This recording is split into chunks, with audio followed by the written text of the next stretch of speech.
Hey, what kind of business do you reckon this is? It's got a cafe that's not open to everyone. The cafe's got beer taps. It has weekly gatherings of up to 30 people. And you can't be a client if you can't use an iPad. No idea? It's an accounting firm. And it's a very disruptive one at that. Well, I said, welcome to a small business marketing show where successful small business owners share their souls to take your marketing straight to the lead. Now, here's your host, Mr. Timbo Reid. And welcome back, listeners, to another episode of Australia's #1 marketing show. I'm your host, Timbo Reid. You, right there, are a motivated business owner. You are out there trying to build that beautiful business of yours into the empire it deserves to be. If that is the case, you've come to the right place, because that's what we do around here. We help you overcome your fear of marketing. And if you don't have one, we help you take your marketing to the next level. That's exactly what we do around here. If you're new, welcome. If you're old, welcome. Love your work. Big show today, joined by Ben Walker, a 26-year-old CPA, that's Chartered Practicing Accountant, that's seriously disrupting the accounting industry. Great story. And it is overflowing with marketing lessons. I also help a listener out with some ideas to show their customers just how much they care. And I've got a motivational marketing quote all about caring for your customers. Funny that. Hey, today's show lovingly brought to you by the very good folk at Key Person of Influence. That's the world's leading business accelerator program. If you are wanting to become an industry thought leader, why wouldn't you?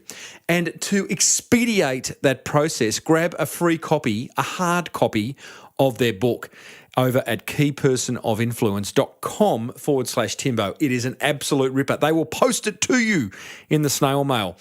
This episode's also brought to you by the good folk at Audible, and you can get a free audio book of your choice from 180,000 titles. Yeah, 180,000 over at audibletrial.com/SBBM.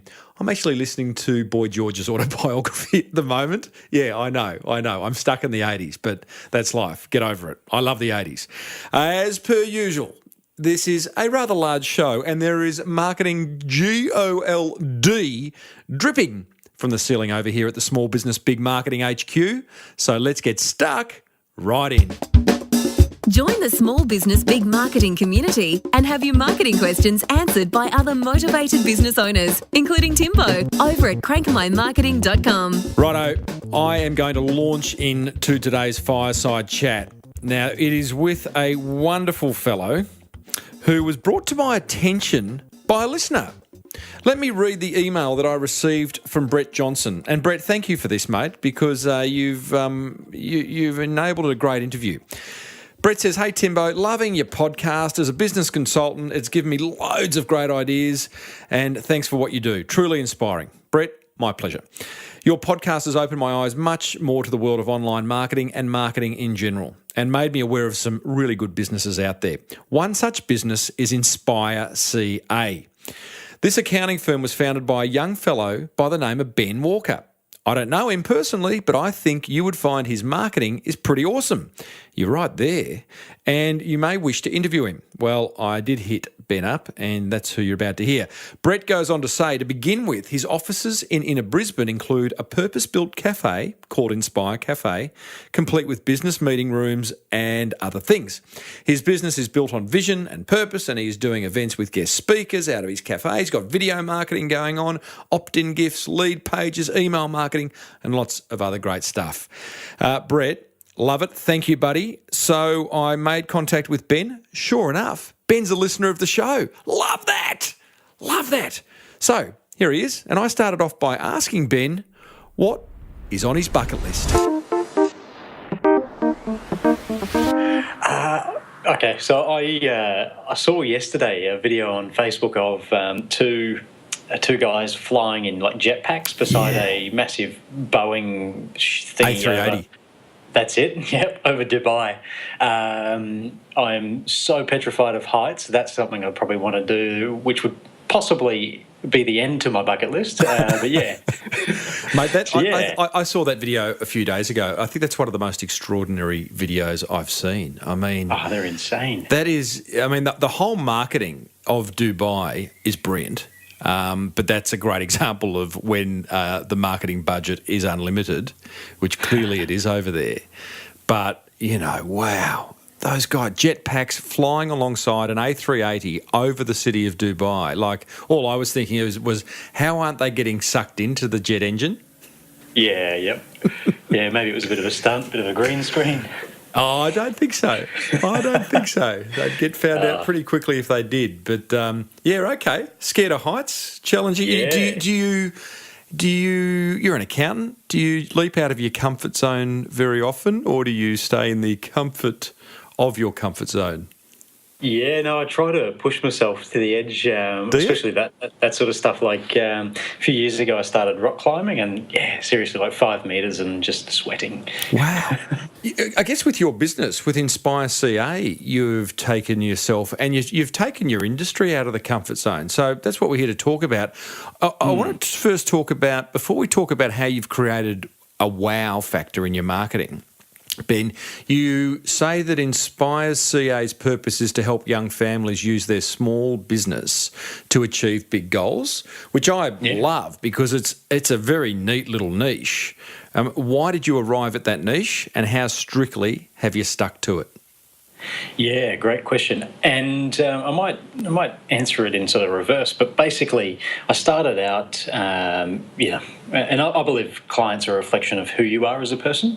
And so when I started out, I had this entrepreneurial hat on, and I considered myself an entrepreneur, and taking big risks and steps and that sort of thing. And my marketing was all focused on that. So using that E word.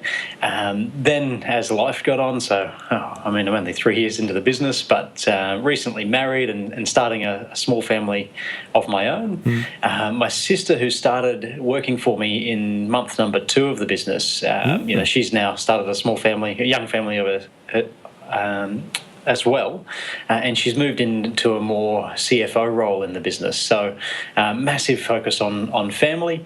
And when we looked into our client base, the clients that we loved working with, we had tons of rapport with, were tech savvy, easy to get along with, were all young family, small business. They had 1 or 2 bubs or, newborn, getting little to no sleep.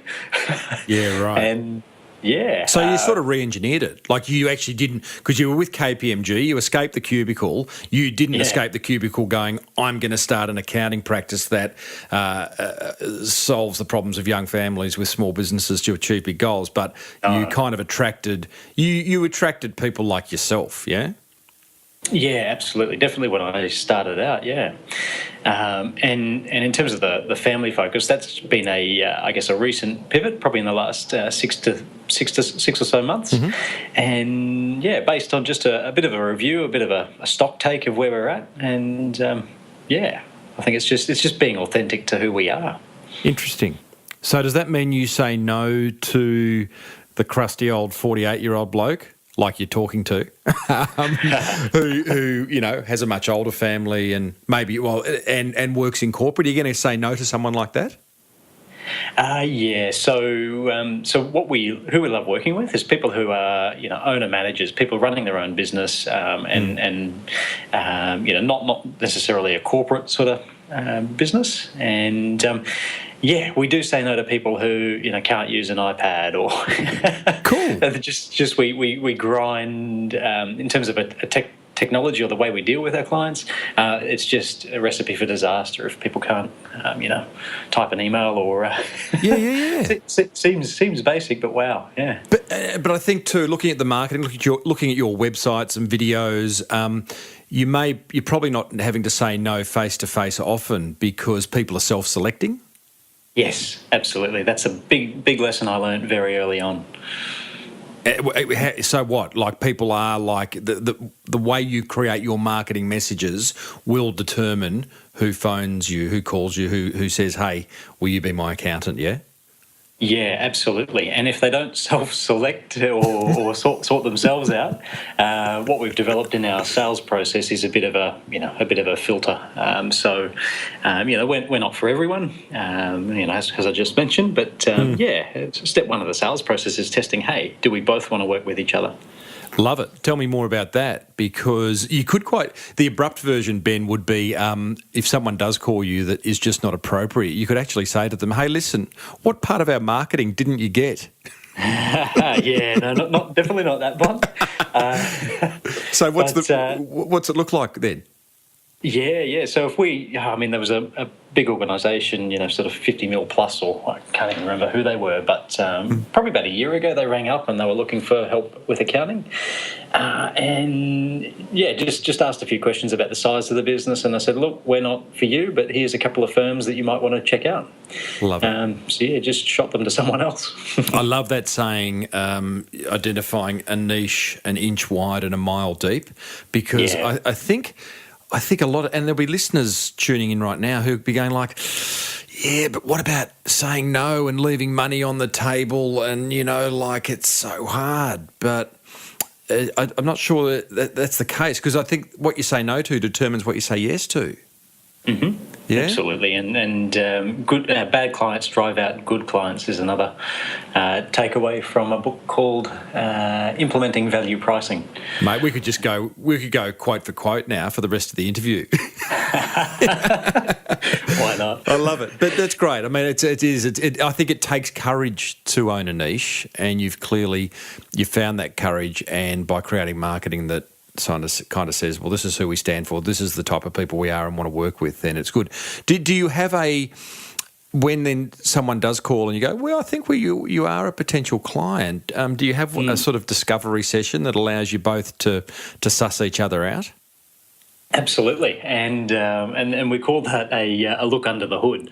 So just like a mechanic would look under the hood of your car, we have a quick look under the hood of your business, and what that means is just reviewing what happened last year and giving you a second opinion on what we think could be done better. Or we'll say, hang on, that hood looks great, stay where you are. That's, they're doing a great job. Mm-hmm. It's a bit of a way where we can learn a bit about the business. And we also take prospects through our alignment questionnaire, and that's where I've actually recorded a 2 to 3 minute video of me explaining the sort of values and why Inspire exists, and also asks, I think it's about 15 questions.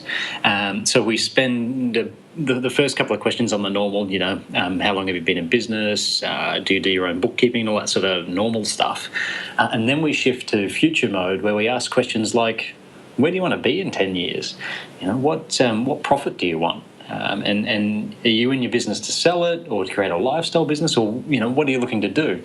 And the feedback we get is those questions there, no one or very little people have asked them, and especially not accountants. So accountants are definitely not asking those sort of questions. Isn't that extraordinary? Again, I mean, that's not rocket science there. That's just asking some valid questions to help both sides understand where you're coming from. Yeah. Let's talk about that, what other accountants are doing, because I saw a quote from you which said, you started Inspire CA to head in the opposite direction to the traditional old way of the accounting industry. And poor old accountants, you blokes get bashed up, don't you? Because it's like, I go to a lot of conferences and, marketing and various other topics are discussed around business. And whenever someone wants to reference boring, it's the accountant's example. It's like, which is pretty unfair. You're clearly challenging that. What's your industry doing wrong that allowed you to see the opportunity?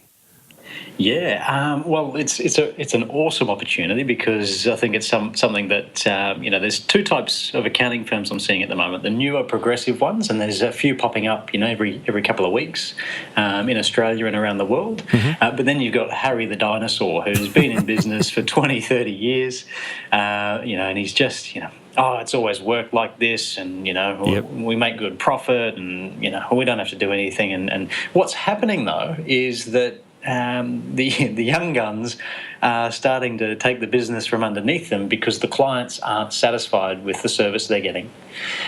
The two biggest things that we hear when people are looking for another accountant is, my accountant doesn't get back to me. It takes me, 3 or 4 phone calls to get through, and sometimes I don't even get a call back. And the other one is, I never hear from him. He's not proactive, or her, or basically it's just a transactional-based relationship. And I think, in the last few years, businesses have been a lot more exposed to choice. And especially with new technology that enables us to do our job more efficiently and communicate with our clients better. And that's where Harry the dinosaur is about to be extinct. Well said. And hello to Harry and Henrietta, who's also listening. We are living in very changing times, and we are seeing all these wonderful opportunities available to any business to market themselves. I speak at a lot of conferences, Ben, about this concept of helpful marketing, which basically says, hey, listen, share your knowledge using modern marketing channels and you'll attract the right type of clients, right? And I speak a lot at financial advisor conferences, accountant conferences, and the crusty old blokes do say, yeah, but it's, the best way to doing business is meeting face-to-face and eyeballing your client. And I absolutely agree with that. But what we've got is all these new channels that sit alongside the old way. It's not, I don't know if it's either or, like it can be, it's just that we've got all these wonderful new opportunities available to us as well. Yeah. And my challenge to anyone who says that is, do you actually pick up the phone? Yeah. Yeah. Do you actually do it, or do you sit behind your desk waiting for clients to come in? Yep. But part of the accountant thing too is, so many accountants say to me, I don't need marketing. It's all referrals. It's just word of mouth and referrals. What do you say to that? Well, we don't grow by, especially in the first couple of years, we didn't grow by my referral network. I was 22 when I kicked off the firm. For me to have a business network of a 40-year-old person who's been in business for 20 years, it's just, it's not going to happen. I had to innovate our different marketing channels and the way we presented ourselves digitally and also in person. It was a must. Is that only 3 years ago? February 2013. So third birthday is coming up in about 2 months. So are you 24 or 25? 26 now. Mate, you're a wise head on young shoulders. So tell me, I want to talk shortly about the wow of marketing that you are creating. Just you left KPMG. You couldn't have been there that long, but a place where you've got loads of resources at your disposal. What have you found most challenging in building Inspire CA? Yeah, so I actually left KPMG after 3.5 years of the grind, went to a smaller accounting firm, and the experience I got there was I was much more client-facing, and what I was exposed to was the benefit and the insight that we can actually give our clients, and that's what gave me the drive to say, hey, wow, we can really help people and change people's lives using numbers. I mean, it's It was an eye-opener, really. Yeah, right. Yeah, nice. Would have been a refreshing change to get out of that. Hey, team, I'm chatting with Ben Walker of Inspire CA, a small business that's shaking up the accounting industry. Before we delve into how Ben's creating a serious wow factor that's separating him from the pack, here's a word from a wonderful business that can lighten your marketing load. Support for this show comes from Key Person of Influence, a structured business accelerator program for those keen to be an industry thought leader. Recently, I asked co-founder Glenn Carlson what led him to starting KPI. 78% of Australian businesses have less than 4 employees and they're in the service space. So doctors, lawyers, financial planners, personal trainers, physiotherapists. And there was nothing really structured to look after those people and help them accelerate through their entrepreneurial journey. And we have a very strong and have always had a very strong affinity with those sorts of business owners because we are those sorts of business owners. And that's what the Key Person of Influence program is designed to help people do. Key Person of Influence, taking you from good to seriously great. For a free hard copy of their Amazon bestseller, visit keypersonofinfluence.com/Timbo. Now, Ben, let's talk wow marketing. You do a few things in it Inspire CA. How do you go about creating some wow in your marketing? Yeah, I think really I can't owe any piece of or any result to one channel in particular. Years and years ago, I started even before I'd actually launched. I was writing content for the website, and loved content marketing, loved copywriting, and that sort of thing. So grew that, but then I added on things as I learned. I was following what people were doing outside of the accounting industry, like internet marketers, for instance. Then I'd add on webinars and add on. When we moved into our space here in Newstead, we ran physical events. Well, tell us about that space. Yeah. What have you got? You are holding something back. Don't. Well, you've got a cafe. We do, with beer taps. I love it. Yeah. So when we moved, which was about nine months into business, we needed a new space. The team had grown from just me to 4 people, and I actually put a couple of different options forward to a mentor, Paul Dunn, who's chairman of Global Giving Initiative B1G1, and I said, Paul, we need a new property. What do you think of these 3? And he said, nah, neither. Well, none of them. I believe the accounting office has been too stale and old for so long. I reckon you should put a cafe in. And so we did. I didn't think about it long enough to work out whether it was a good idea. I just did it. And it's, looking at pictures of it and the video of it, we're not just talking like a little counter with a coffee machine. Do you want to explain it to listeners? Yeah, it's basically a 200 square metre facility where people can come in and hire a meeting room. You can grab a beer from the bar, and basically it's here to serve our clients, but also the business community to meet people and run their own training or workshops. Run a meeting, interview there. We get a lot of people from interstate spending the day or a couple of days in a week here. Wow. With back-to-back interviews and all sorts of stuff. And if you search for meeting room hire Brisbane in Google, I put a lot of work into SEO. Love it. Well, it's got its own website, inspirecafe.com. That's it. Yeah. And is it just for clients, or is it for anyone? No. Originally, it started where we were open to the public, but we've made it a little bit more exclusive recently. But still, business owners can hire a room, or the business community in Brisbane and around the. Actually, we had someone in the States a few months ago book a room. But yeah, so businesses can hire it. Not really applicable for walk-in customers or people who just don't want that business element. Right. So it wasn't a cheap thing to put a cafe into your offices. What kind of return have you got? Can you actually actively say, yep, we have got 10 new clients out of it worth $50,000 a year? Or how do you measure the success of that? Yeah, and that's a question I've been asked a couple of times. I wasn't aware how much it was going to cost and the amount of time, effort, energy, and stress. But wow, it's to the point where I don't believe if I didn't do that, none of the PR and all sorts of things that have come from it. Yes. So I reckon I do not have another point of reference. I'm here where I am because of it, and because of the snowball effect that it's happened, even though it was a bit of a thorn in my side for quite a while. Yeah. Were there times, because the accountant in you's just got to be counting those beans and going, this is not adding up. Yeah, absolutely, and that's why we did have to make a couple of changes along the way, and it didn't. What it is now isn't exactly how we started it, but the vision remained the same, and we're achieving the exact thing that we set out to achieve, which was to build a community where business owners and entrepreneurs can actually meet and do business with each other, have a coffee, grab a beer, and just chill out.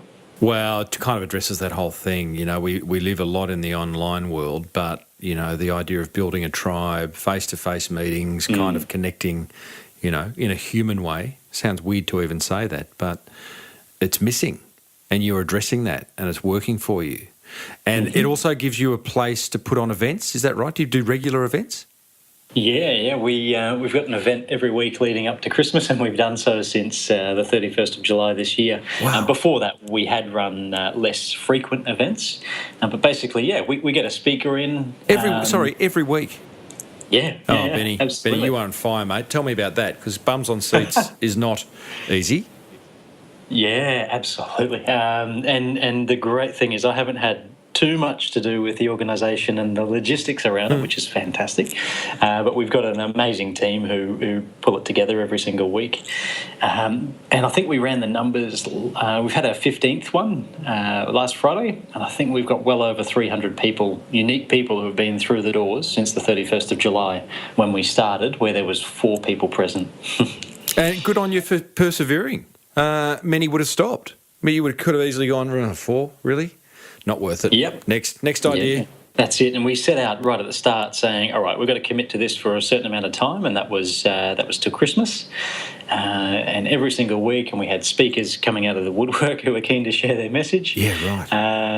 And yeah, it's been fantastic. You know, they're 15-minute TED-style talks where people are sharing ideas and that sort of thing related to their expertise.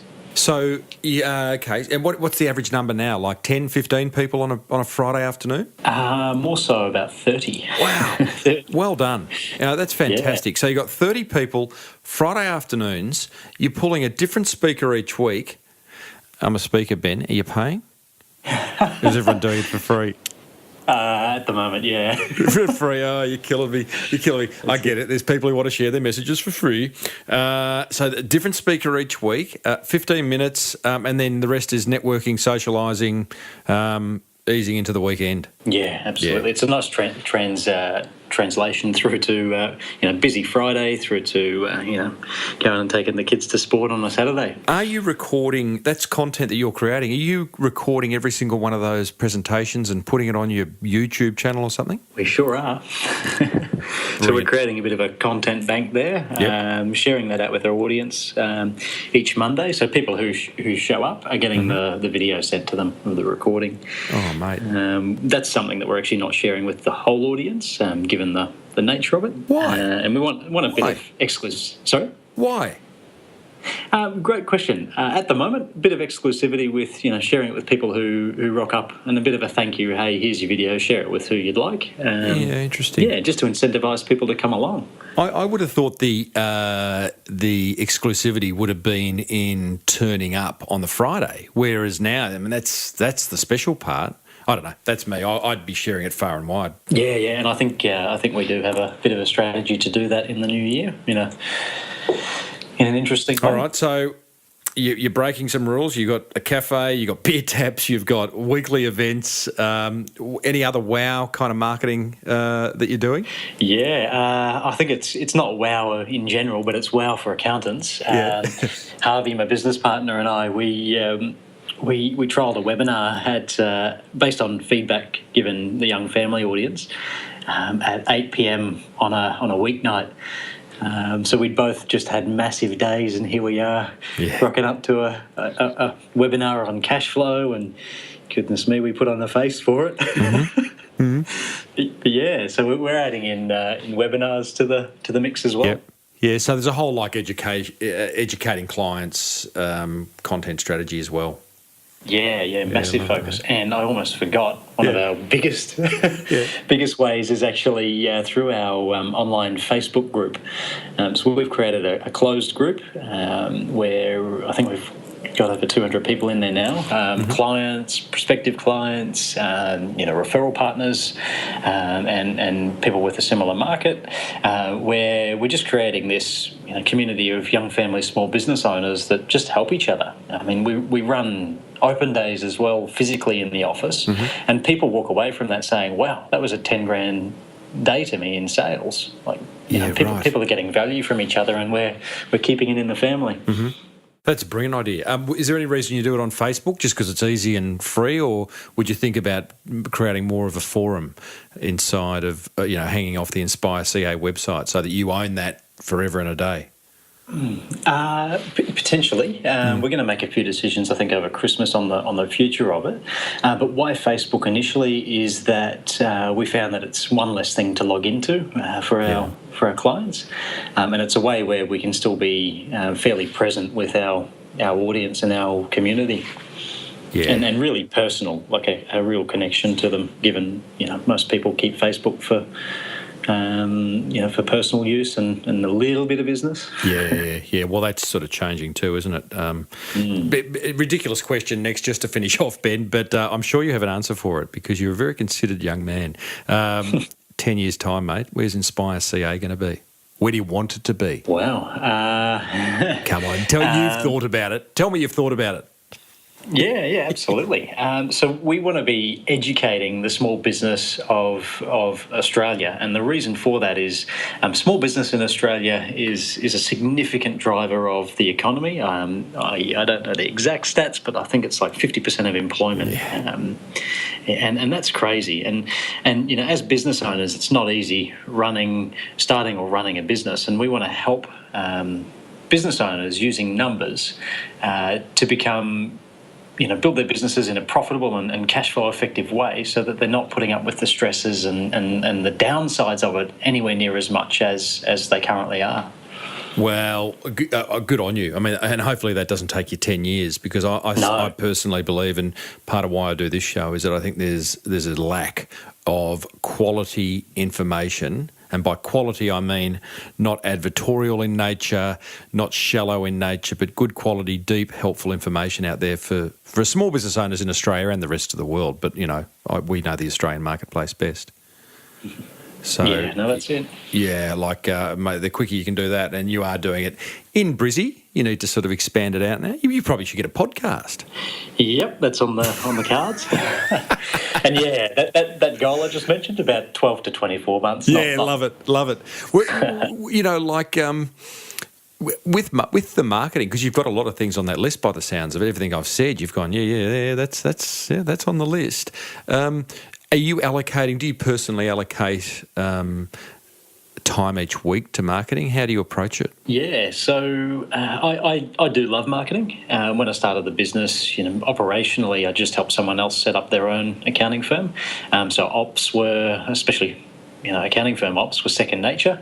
But marketing was a real love, and that's what I've devoted last couple of years of my life learning is, forget about accounting, let's just learn this marketing thing. Mm-hmm. So I personally love it, but we are building a marketing team here to help with the implementation. For every accountant, we've got a part-time marketing helper. So it's really shared the load quite a lot. Wow. Yeah. Wow. That's interesting. Well, good on you. So what, a part-time marketing helper, what's part-time and what are they doing? Yeah, so we've partnered with both Queensland major universities, QUT and UQ. But basically, we've got students who are interested in accounting, working 1 to 2 days a week, and they're either owning Facebook or the meetups that we run, or the website and that side of things, or video as well. So each person is owning one element of that, and we're feeding the strategy to them. You've gone to the uni, to the accounting, not the marketing area, yeah? Oh, no, definitely marketing. Oh, sorry, you said, okay, brilliant. And, that's a fantastic thing. And they are just given a responsibility. Those guys are going to get some great experience, and good for you too. Do you outsource anything overseas, or is it all, kept in-house? No, we do nothing overseas, but we do outsource to a local marketing strategist who basically runs their eyes over everything we do and touches it up, which is fantastic and super valuable. Ben, great conversation, mate. I love it. I love what you've done in 3 years. I love the fact that you're disrupting an industry that needs disrupting, and I love the fact that you respect marketing so much. So well done to you. And I'm guessing you're on Twitter, and if you are, I'd love listeners to hit you up and tell you how good you are. What's your Twitter ID? Yeah, that's Ben Walker CA. Clever. Hey, thanks, Ben. All right, thanks, Tim. Cheers. Hey, what do you think of that, team? What a good guy. What a wise head on young shoulders. Is that what you say? Something like that. That was cafe owner and chartered practicing accountant Ben Walker. He is from Inspire CA, and I want to share my top 3 learnings from that fireside chat. I'm sure you have many more, but here are my top 3, thanks to the good guys at keypersonofinfluence.com /Timbo. Go to that link, grab their free book. They will post you a hard copy of their book, because quite interesting, whilst Ben hasn't done the Key Person of Influence program, I would argue quite strongly that he is a key person of influence in his niche because of what he's doing in regards to his marketing. Here's my top 3. Number 1, don't be afraid to focus your efforts on attracting a very specific type of client. I love what Ben said. Your clients reflect who you are as a person. Hey, that's interesting. It gets you thinking. So put a stake in the ground and own that niche that's an inch wide and a mile deep. Learning number 2, ask yourself this.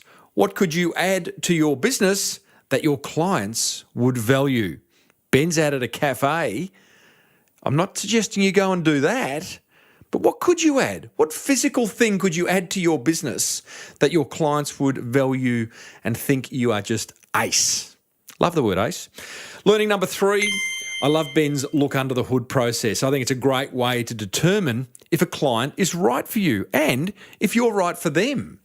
I call them discovery calls. I do them with my coaching, where you talk to the prospect first just to see, can I help you? And, am I right for you? You right for me? I think it's a great thing. Hey, what did you learn? They're my top 3 thanks to Key Person of Influence. What did you learn? Head over to the show notes, smallbusinessbigmarketing.com. Search box on the right-hand side, look for episode 281 and leave me a comment. Damon Richards once said, your customer doesn't care how much you know until they know how much you care. So care one hell of a lot. Now, I have got a wonderful question from a listener. Now, if you have listened to the last couple of episodes, you know that I am now asking that you head over to iTunes, click on listener review for my podcast, the Small Business Big Marketing Show, leave a review, but leave a question at the same time. And guess what? I might just answer it. I encourage you to do that. So leave the question. Also leave your website address, and I'll give you a little bit of a promotion because you left me a listener review and asked me a question. This one is from Estelle. She says, and thank you for the 5 stars rating, by the way, Estelle. She says, Timbo, you're a legend. Oh, stop it. Stop it. I'm blushing. She says, keep doing what you're doing. Well, I intend to. I'm not going anywhere just yet. Kind of like this shtick. Your content is so relevant, insightful, and useful. Thank you, Timbo. My marketing question is this. I'm interested to know from a customer's perspective what the little 1% extra is translated to. Yeah, I talk about a lot of going that the extra 1% makes all the difference. Here's some background, Timbo. We own an excavation and earth moving company. We specialise in rural driveway installations. Okay, got that. From our experience, people are focused on value for money. Yeah, everyone is. I.e., they don't like any extra fluff that they think will be a cost added to their bill. Yeah, okay, fair enough. I still think they would like a little bit of extra added fluff if put a smile on their dial. She goes on to say, what are some small things we can implement in our business to show people we really care? And that will get them to tell their friends about us. Sincerely, Estelle Ward from gunprofiling.com.au. That's the name of their business, which is an unusual name because they do driveway installations. Now, Estelle, it's a great question. I'm going to give you 6 things to do. Number 1, do what you say you'll do. Arrive on time, finish on time, do a ripper job, stick to budget. That's good. That's kind of expected, isn't it? But still, many don't. Number 2, follow up with a phone call 7 days after the job's complete. How's it going? How's your driveway? Do you love it? Is there anything else we forgot to do? Show that you care and that they're not just a transaction. Because when you show that a client that they're more than a transaction, you go from being a transactional business to a transformational business.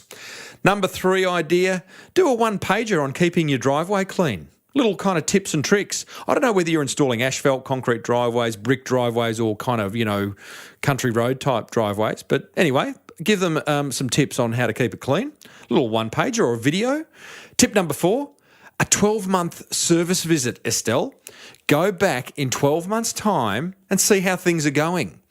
Maybe give it a clean, hey? Give it a bit of a tickle. Give that driveway just a bit of a zhuzh. And you never know, business may come from that. Number 5, a box of beer on ice on completion. I think your Estelle's business is up in north of Australia, in Darwin. It's hot up there. A box of beer on ice at the very end of the job. Wrap it in a bow. Put it at the end of the driveway. They'll love that. Number 6, send a card. This is a bit wacky, this one. Stick with me. So this card is going to come from your client's car, right? And it's thanking them for the new driveway because the car loves it so much. It's so smooth and beautiful to drive up, and the car gets emotional every time it goes up the driveway. I know. It's a bit wacky, but hey, it might get talked about and shared, and that's what you want. So there you go. Love your question, Estelle. I hope you implement some of those ideas. If you do, let us know. Hey, listeners, as I said, head over to iTunes. If you've got a question that you'd love me to answer, you could join the Small Business Big Marketing Forum over at crankmymarketing.com, but you could also leave a listener review in iTunes with a question. I love that so much, and I read them all. Love your work. Righto. Plenty of marketing gold coming your way in the weeks, months, maybe even years to come. Next time on the Small Business Big Marketing Show, I chat with Maxine Windrum, who started a very successful business because her breasts were too big. Yep, that's right. You heard it. Her breasts were too big. That's next time on the Small Business Big Marketing Show. Be sure to grab your free hard copy of the Key Person of Influence Amazon bestseller over at keypersonofinfluence.com/Timbo. And warning, don't read it in bed. Trust me on that, you won't sleep. Grab a free audio copy of your book of choice over at audibletrial.com/SBBM. This show sounds amazing due to the audio genius that is Daryl Misson. My music bed is written, played and sung by rock star Mr. Lockie Dolly. Thank you, Lock. And if you want your marketing questions answered immediately, then join the forum over at crankmymarketing.com. And if you want me to speak at your conference, timreid.com.au. I'm all yours. Until next time, may your marketing be the absolute best marketing. Bye for now.